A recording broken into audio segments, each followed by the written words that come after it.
নমস্কার বন্ধুরা, সবাইকে শুভ সকালের শুভেচ্ছা।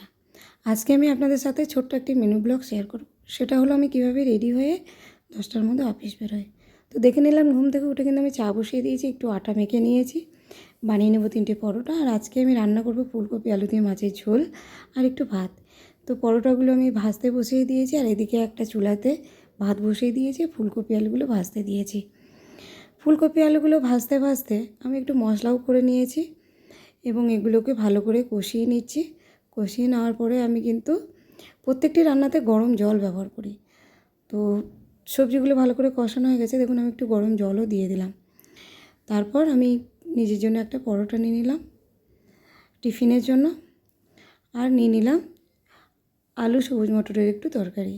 যদিও আমি টিফিন নিয়ে যাই না, আবার কখনো কখনো মাঝে মধ্যে নিয়ে নিই। এবার দেখুন আমার তরকারিটা ফুটে উঠেছে, তার মধ্যে মাছগুলো দিয়ে দিলাম। আর হ্যাঁ, মাছগুলো কিন্তু আমি আজকে ভাজিনি, আগের দিন থেকে ভাজা ছিল। ঠিক আছে, তো তরকারিটা আমার হয়ে গেছে, এবার একটু খেয়ে নেব।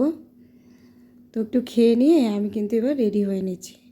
আমি যখন তরকারিটা বসিয়েছিলাম, সেদ্ধ হতে দিয়েছিলাম, তখন কিন্তু আমি স্নান করে নিয়েছি, পুজো দিয়ে নিয়েছি, এবং দুটো একটা যে জামা কাপড় থাকে তখন কিন্তু আমি সেটা ধুয়ে নিয়েছি। কারণ কখন ফিরবো তার তো ঠিক নেই, বাসে জামা কাপড় এরকম পরে থাকবে। তারপর আমার ব্যালকনিতে কিন্তু ভীষণই কম জায়গা। এবার একটু রেডি হয়ে নিলাম।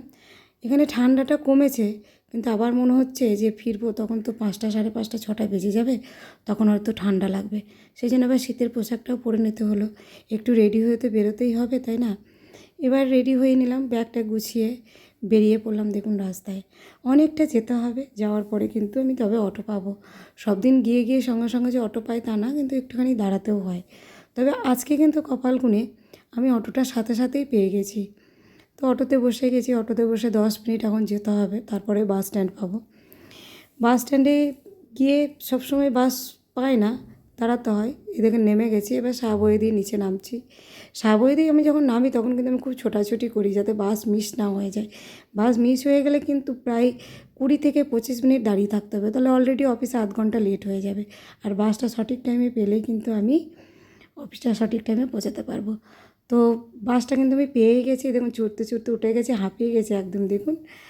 তো বন্ধুরা, আমার এই ব্লগটি যদি ভালো লেগে থাকে অবশ্যই লাইক কমেন্ট করবেন